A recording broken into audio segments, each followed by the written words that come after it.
يسعد مساكم صبايا، شلونكم؟ شو اخباركم؟ كل عام وانتم بخير.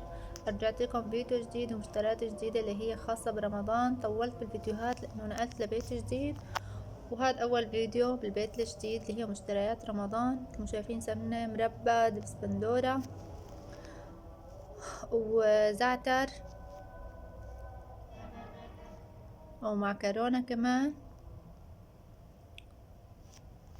هلا بالنسبة للزينة طبعا ما زينت لسه، على اساس ازين اليوم بس ما صار لي.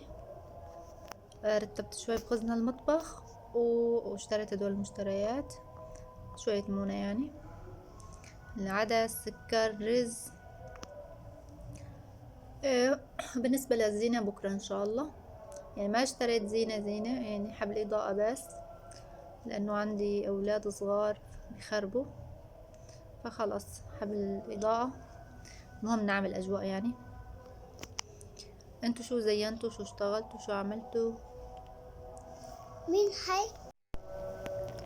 مثل ما شايفين كمان مرتديلا. طبعا هاي الأغراض في منها لأنه جبتها يومية يعني ناقصتني، وفي منها إنه خلاص مثل المونة نستخدمها برمضان عشان ما ننزل كل يوم. وعصير للولاد. كركم خلصان عندي، جبت كمان كركم. بقية البهارات في عندي، بس هذا اللي ناقصني. وجبت محارم معطرة. محارم معطرة جبت 2، 2 ب$1. وش كمان جبت شوية بسكويتات، وبس على الأغلب هدول هن.